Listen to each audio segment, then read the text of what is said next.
Welcome to the Bubba Army YouTube channel. Hey, on the line we got Chris Rock. Oh, he's there? He's ready. I'm a little bit nervous talking to a big-time guy like this. It might be one of the biggest guys I've ever talked to. Definitely. He's the star. What's up, Chris Rock? Nothing much. Can't complain. How you guys We're doing good, man. Thanks for coming on the show today. Now, have you been to Tampa before, Chris? Mars Venus, come on. Oh, there we go. Yeah. See, they all know Mons Venus. Yeah, that little dive. I mean, there's so much better places to go, but for some reason, Mons Venus gets all the superstars like Chris Rock. Yeah, that's what they drag you to when you get, Chris, I know you probably don't like it, but when you host some of the award shows, I'll tell you, when I know that Chris Rock's going to host one, I'll sit through it knowing that Chris Rock's hosting it. Other than that, man, I ain't got nothing for those award shows for the most part. Do you like it for one, and do you have any coming up? I like the gig. I like working in front of lots of people. I mean, I don't really, I think this got me in trouble with the Oscars. I don't really watch award shows. I don't really care about award shows per se. But, Is it great to you when you're able to rip on a member of the crowd, like the Paris Hiltons or somebody like that's sitting out there? I love taking my Rickles pills and doing a show. I mean, it seems like it. It's the only time I ever do it, too. It's not like, if you saw me on Letterman or something, I never rip people. But there's something about an award show. When they're sitting there and it's live and you've got the opportunity and you can seize something it. About all of us thinking, having a TV show to get an award for something you've been paid millions of dollars for. Yeah. Like, what's bigger than that? Are you that insecure that we have to yet give you an award on TV? The public determines what's good and what's not. Whatever they like it's good. The bigger and blacker. I mean, me and my friends would sit around all night long and open up, quarts of Old English and drink the malt liquor and get high watching that special. It was so funny. I mean, really, do you think your materials come much further than that as far as the depth of it? I don't know. I just try to. You get older. Jokes about girlfriends become jokes about wives. You know what I mean? Yeah. Jokes about when you were a kid become jokes about your kids, Now, does your wife get upset if you say something about her, or she roll with the punches pretty good? She's pretty good. I mean, we have like an agreement. Like, I have a real wife who's a lovely woman, love of my life, mother of my children. Mm-hmm. Then I have a comedy wife who's a biatch. That's your story. You're I got to start getting my wife on that deal. Honey, I got you that I married, I love, and then I got the bitch that I talk about on the radio. Yeah, the oldest joke I know is, freaking Henny Youngman, take my wife, please. So, people have been doing wife jokes forever. See, then Spice, if I say that, hey, I learned that from Chris Rock because he was on my show, then she'll even go for it more because you think I'm kind of big time. Albert Brooks told me that one day. No, but she don't know who the Albert Brooks is. She knows who Chris Rock is. You got a 22-year-old wife? Yeah, 33. Almost. How old's your wife, Chris? My wife, she would be mad if I tell you. She's a lot younger than me. And how old are you, Chris? I'm 42. He's same age as me. I'm 42. Now, I heard that. Shut up, Spice. It's because you're a little 29-year-old pot-smoking over there. That's right. Now, hey, I heard you open up for Metallica, Chris. How'd that go? I guess I did. I mean, it wasn't technically, but yeah, I did the Bonnaroo Festival last week. Oh, sweet. And I went on in between the Racketeers and Metallica. How's the Bonnaroo? I've never been up. It's one of those things that's on my bucket list. I've always wanted to do, and I hope to do it sometime. But is the crowd that diverse, or is it just a bunch of hippies? No, the crowd's pretty diverse. I mean, especially when you factor in it's hippies and Metallica. You know what I mean? What's that? Right. Does your comedy go over well with the granola eaters, or what? Yeah.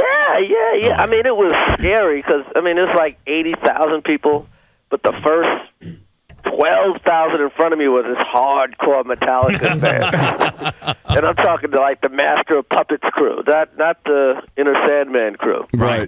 Yeah, the cool ones, the real Metallica fans, the Master of Puppets fans. The Master of Puppets guys, they don't play. The late 80s don't play, do they? Right, they don't play. The Cliff Burton fans, those are the ones. The real they're Metallica fans. still mad. Yeah, exactly. And they're mad at Metallica. They think that Metallica may have sold out. Yeah, they're like, okay, they cut their hair. I guess we can deal with it.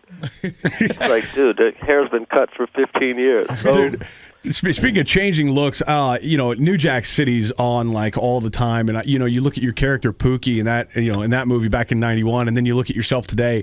Do you sometimes go, man, I can't believe that was me?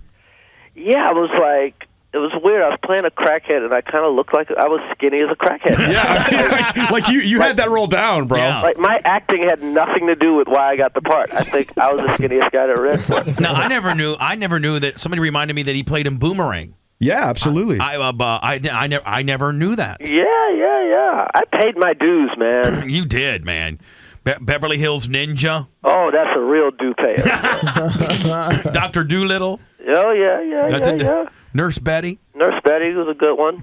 Now, of all the guys that you've lost in the entertainment business, the friends, the Chris Farleys of the world, who's that one person that you really missed the most? Would it be a guy like Farley? I miss Farley. I do miss Farley, especially now that I got kids. He would have been a great uncle. Oh, he would have been the best. The guy I miss the most is Sam Kinison. Yeah. Now, was that just because he was like a huge influence on you, or you guys were tight? Influence, and he was a good friend, and like pretty much everything that's happened to me in my career, he kind of told me it was going to happen. Right. Even when I didn't particularly think it was going to happen. So he was kind of like, the mentor saying, "Hey, keep at it. You're gonna go places." He was one of these rare guys that love doing stand-up.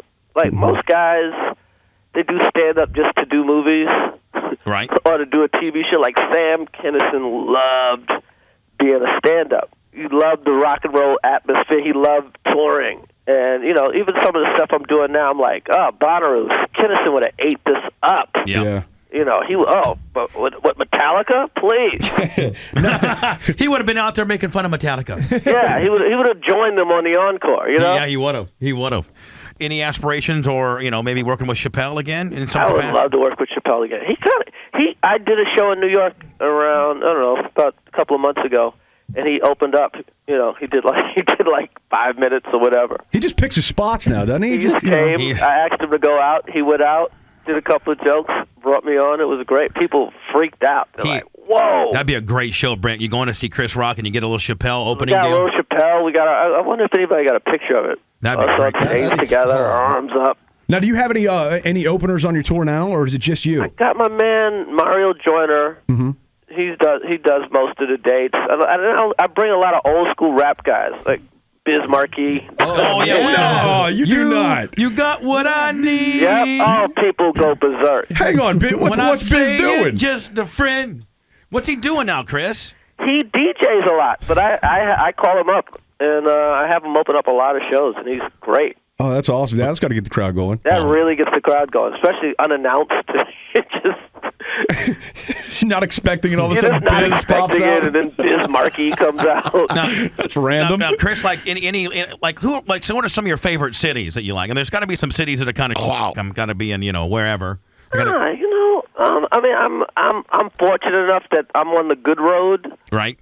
Wherever I'm playing, I'm in pretty much the best hotel, and all that goes with it. DC is great, Atlanta's great, Seattle's been really good. Phoenix, how's Phoenix? Phoenix is good. Dallas. Man. Dallas, you can't beat Dallas. Of course. Now, are you doing the tour bus thing? You flying in? I'm flying in. Yeah, he ain't doing. He's I done got with a little corporate sponsorship thing going. Oh, he's running him a Gulf Stream or something like that, baby. Hawker, he's big time in it. Yeah, Hawker. You do the Gulf Stream, you're not going to have any money after the show. Right. Either the Lear 24 or the Hawker. Yeah. You try to keep it Hawker, Leary. If you do your routing just right, you're fine.